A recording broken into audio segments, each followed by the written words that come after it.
Bonjour, peut-être que tu connais ce gars, c'est Yuri Boyka, un célèbre maître des arts martiaux.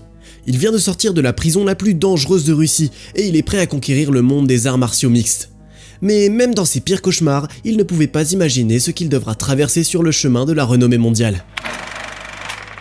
Yuri Boyka vit, s'entraîne et se produit à Kiev. Il a passé 10 ans dans une colonie stricte et des centaines de combats underground auxquels il a participé pour se libérer.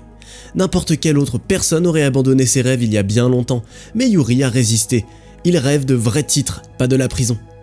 Pendant ce temps, dans les Black Hills, où le combattant a servi et combattu, un nouvel adversaire apparaît, un prisonnier fou surnommé Nightmare. Un jour, entre deux combats, Yuri Boyka va faire des dons à l'église locale. D'ailleurs, l'église a été construite grâce à lui.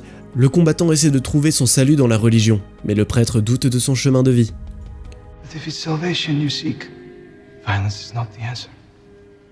Yuri n'est pas d'accord. Il croit que le Tout-Puissant lui a donné un don unique et que ce serait un péché de sa part de ne pas l'utiliser. Par conséquent, il continue à s'entraîner et il apprend bientôt que Kirill, son manager, lui a trouvé une opportunité de combat. Cette fois, pas de combat clandestin, mais un véritable combat en compétition qui peut lui donner une place pour le championnat d'Europe des arts martiaux mixtes.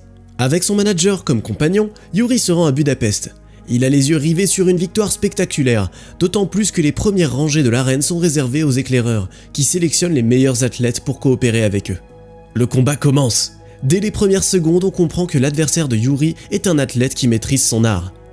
Yuri parvient à peine à esquiver ses coups habiles, et il se fait presque toucher plusieurs fois. Mais cet adversaire irrite tellement Yuri qu'il se lâche complètement et lui frappe la poitrine et la tête. L'adversaire perd son protège-dents et il tient à peine sur ses pieds. Après ça, il se pavane devant le public et célèbre sa victoire. Mais l'adversaire se lève malgré tout. C'est là que toute la rage de Yuri le frappe comme une tonne de briques. Yuri triomphe. Après le combat, les éclaireurs s'approchent de lui et disent qu'ils n'ont pas vu un combat aussi impressionnant depuis longtemps. Les hommes veulent revoir Yuri à Budapest et ils lui proposent de rejoindre le nouveau tournoi dans 2 semaines. Yuri accepte promptement et Kirill lui donne sa part de l'argent pour la victoire. En quittant l'arène, Yuri voit que son adversaire est emmené quelque part sur un brancard. On lui apprend que le mec est dans un état critique et qu'il doit aller aux urgences. Yuri a peur. Il se souvient tout de suite de ce que le prêtre lui avait dit quelques jours avant le combat. Le lendemain matin, il se réveille d'un cauchemar et il se rend directement à la salle de sport où Kirill l'attend déjà. Yuri commence à lui demander ce qui est arrivé à l'adversaire d'hier. Son manager ne comprend pas pourquoi Yuri veut savoir ça, vu qu'il a déjà gagné. Mais au final, il lui dit la vérité. He's dead. Yuri ne veut pas y croire. Il demande à Kirill le nom de l'adversaire. Apparemment, la personne s'appelle Victor, et il vient de Drovny, une ville en Russie. Le manager conseille à Yuri d'oublier cette histoire et d'aller de l'avant. De toute façon, tous les combattants sont au courant des risques quand ils entrent dans le ring. Mais Yuri ne veut quand même pas suivre ses conseils. Après avoir vu la photo de Victor et de sa femme, il décide fermement d'aller en Russie pour se racheter. Même le fait qu'il reste un criminel fugitif qui a quitté la prison grâce à des combats clandestins ne le fait pas reculer. Yuri ordonne à son assistant de lui faire de faux documents et il précise qu'il n'acceptera pas de refus. Pendant que Yuri arrive en Russie, les funérailles de Victor ont lieu dans la petite ville de Drovny. Un homme s'approche de la veuve du combattant. Il informe la femme que le décès de son mari ne l'exonère pas de payer une certaine dette et que c'est maintenant à la veuve de s'en occuper. Yuri, quant à lui, traverse la frontière russe avec un faux passeport. Il arrive dans un hôtel et se rend tout de suite au centre pour enfants et jeunes où travaille la veuve de Victor. Mais ils n'ont pas le temps de se parler. Des gens viennent chercher la fille dans une voiture noire et l'emmènent quelque part. Yuri arrive à tirer les infos d'un gardien qui lui apprend que la veuve a été emmenée à son second emploi mystérieux. Yuri se rend à l'adresse et découvre que c'est une boîte de nuit où les combats d'arts martiaux mixtes ont lieu le soir. Il se tient à la porte et regarde le combat du champion invaincu du club, Igor Casimir. Yuri est furieux par le comportement hautain du combattant. Il fait comme si le ring lui appartenait et il utilise des tours sales contre les adversaires. Puis Yuri se laisse distraire par autre chose. Il voit que la veuve de Victor travaille ici comme serveuse. Are you following me? Mais Yuri n'a pas le temps de parler à la veuve. Les videurs le remarquent et il se fait emmener à l'extérieur. Ils disent que la fille appartient à leur patron et que Yuri n'a pas le droit de l'approcher. Les gardes provoquent Yuri et en un clin d'œil, ils les couchent par terre comme des sacs de patates. Un homme, le même que celui juste avant, sort de l'immeuble opposé et se présente comme Zourab. Il applaudit Yuri pour le spectacle qu'il vient de donner et il informe que la boîte lui appartient. Le chef du crime local offre même son ring à Yuri, mais ce dernier refuse l'offre. Il dit qu'il est ici pour parler à Alma, la serveuse. Là, Zurab refuse résolument et ordonne à ses gars de garder un œil sur Yuri. Mais les menaces du bandit local n'effraient pas Yuri. Le lendemain, il revient sur le lieu de travail d'Alma et, après avoir frappé l'homme de main de Zurab, rentre à l'intérieur. Au début, il hésite à dire la vérité à la veuve, exprimant seulement ses condoléances et donnant à Alma une lettre de son défunt mari. Mais quand la fille commence à se demander d'où ils se connaissent, il lâche le morceau. It was me. I was the one in the ring in Kiev. Yuri demande s'il peut faire quelque chose pour Alma. Elle répond que la seule chose dont elle a besoin, c'est que son mari revienne d'entre les morts. Elle refuse l'argent que Yuri lui offre, disant qu'il est souillé de sang, puis elle dit que c'est un meurtrier. Pendant ce temps-là, de nouveaux combattants sont amenés au club de Zurab. Mais le mafieux ne les aime pas. Il est à la recherche d'un vrai champion qui ferait des combats locaux de vrais spectacles. Et il n'a pas à attendre longtemps. Yuri apparaît à la porte du club. Yuri offre un marché à Zurab. S'il se bat dans son ring, le mafieux laissera Alma tranquille. Les gars s'accordent sur 3 matchs, mais à condition que Yuri se batte avec le champion principal du club. Yuri accepte et dit qu'il fera les 3 combats dans la semaine prochaine, parce qu'il n'a pas l'intention de rester ici. Il n'y a qu'un seul problème. Zurab appelle Yuri par son vrai nom à haute voix, démontrant qu'il ne peut pas échapper à ses limiers, même avec de faux documents. My arena. My rules. Après cette conversation, Yuri appelle Kirill et lui dit qu'il devra rester une semaine de plus. Le manager essaie de le dissuader, mais Yuri est catégorique. Il ordonne à son assistant de changer le billet pour une autre date. Le lendemain, Alma attend Yuri devant l'hôtel. Elle dit au combattant qu'elle n'a pas demandé son aide et elle exige de la laisser tranquille. La veuve de Victor croit à tort que Yuri est venu ici pour la gagner, comme si elle était une sorte de prix. Mais le combattant lui dit clairement qu'il ne s'intéresse pas à elle, il veut juste se racheter. Le jour du premier match arrive. Pendant que les adversaires se préparent pour le combat, Zurab est heureux de tout regarder depuis son espace VIP. L'adversaire de Yuri s'avère être plus fort que prévu, mais Yuri se ressaisit rapidement pour le maîtriser. Au final, il met l'adversaire sur ses omoplates, le saisit à la gorge et... Pendant qu'il se repose après le combat, Alma lui apporte de l'eau. Yuri demande à la jeune fille s'il y a une salle de sport pas loin, vu qu'il ne peut pas aller à celle de Zurab. Le public y est odieux.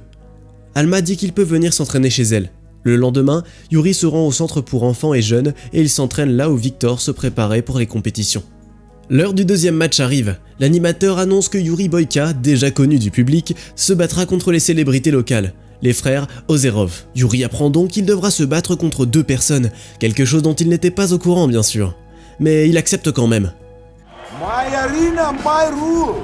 Il faut un certain temps à Yuri pour prendre ses marques dans un match contre 2 personnes, mais il prend rapidement l'initiative et maîtrise rapidement les 2 frères. Mais le combat continue. Dès que Yuri s'occupe d'un des Ozerov, le deuxième est déjà là. À un moment donné, l'un des adversaires blesse gravement le bas du dos de Yuri, et il trouve à peine la force de continuer. Mais Yuri aperçoit le visage d'Alma dans la foule, et il parvint à éliminer les 2 adversaires avec le dernier peu de volonté qu'il lui reste. Yuri sort du ring en boitant. Le public entier chante son nom, et la femme de Victor le regarde avec des yeux complètement différents. Un nouveau jour approche. Zurab reçoit un policier dans son bureau de qui il exige de lui livrer Nightmare de la prison de Black Hills. Le policier refuse d'abord, parce qu'il a déjà failli perdre son emploi à cause d'une aventure similaire, mais Zurab lui propose un marché alléchant. Il dit que le lieutenant recevra non seulement de l'argent, mais aussi un criminel fugitif, Yuri Boyka. Pas du tout au courant de ce qui l'attend, Yuri part s'entraîner après le combat.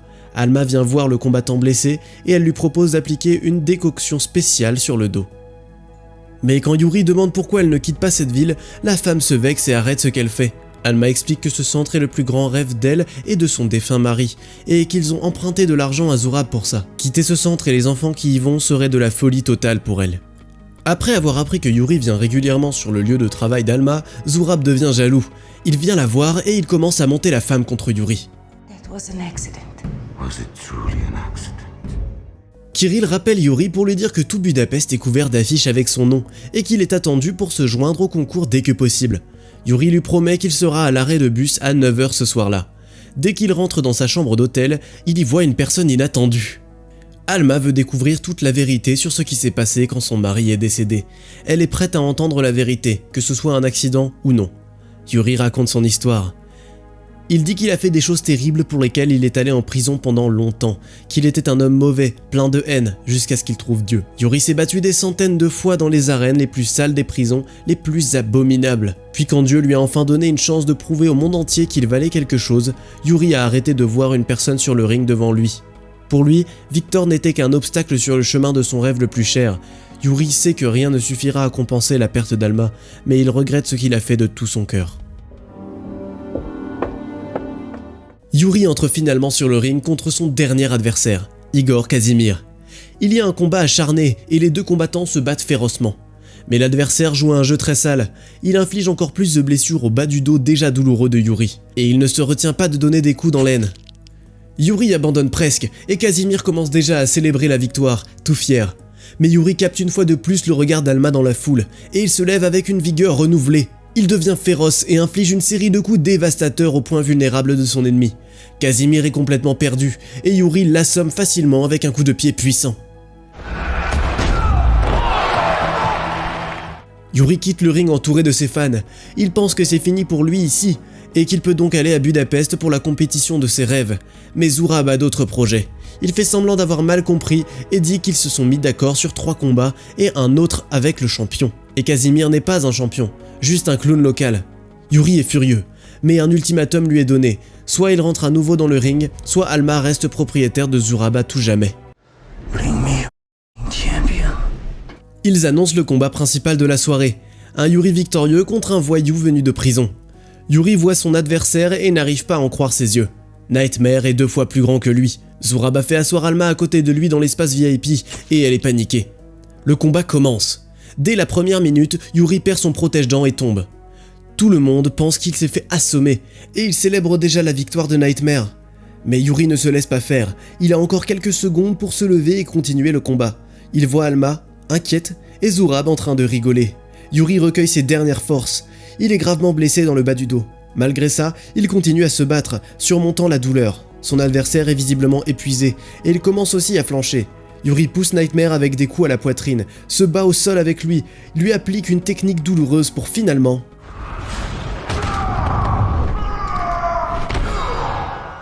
Yuri se réjouit, ne soupçonnant même pas que des gars avec des battes l'attendent déjà à la sortie. Au dernier moment, il voit que Zurab saisit Alma et la traîne en dehors de l'espace VIP. Mais Yuri n'a pas le temps d'arrêter le méchant, parce que les gardes de Zurab le retiennent. La veuve de Victor voit le corps de Yuri avant de partir et crie, pensant qu'il est mort. Les gens sortent en panique pensant qu'il y a un raid.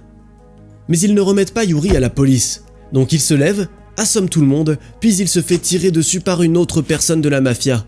Zurab entend un coup de feu de son bureau, prend une arme et commence à sortir de la boîte avec Alma sous le bras. Sur le chemin, il se tire dessus avec Yuri, lui infligeant plusieurs autres blessures et atteint presque la voiture, mais Yuri est plus rapide. Alma et Yuri sont seuls. Elle dit que Yuri a besoin d'aller voir un médecin tout de suite, mais il ne veut même pas l'écouter. Yuri avoue qu'il n'aura jamais eu le courage de lui demander, mais maintenant, il lui implore son pardon. Sans entendre les mots chers, Yuri se rend à la police. Yuri est de retour dans les Black Hills. 6 mois plus tard, Alma lui rend visite pour la première fois. Elle s'excuse de ne pas être arrivée plus tôt. Elle n'était pas prête. Au début, quand ils se sont rencontrés, Alma était encore trop en colère contre Yuri, mais il lui a montré qu'il y avait encore du bon en lui. La veuve de Victor le remercie de lui avoir redonné sa liberté et sa dignité, et elle prononce enfin cette phrase tant attendue. I forgive you. C'est là que finissent les mésaventures de Yuri Boyka. Les créateurs de la franchise promettent une série, et honnêtement, je l'attends. Laisse un petit message dans les commentaires et dis-moi ce que tu penses qu'il arrivera à Yuri après. Et abonne-toi à la chaîne d'ailleurs, on te montrera encore plein d'autres bons films comme ça.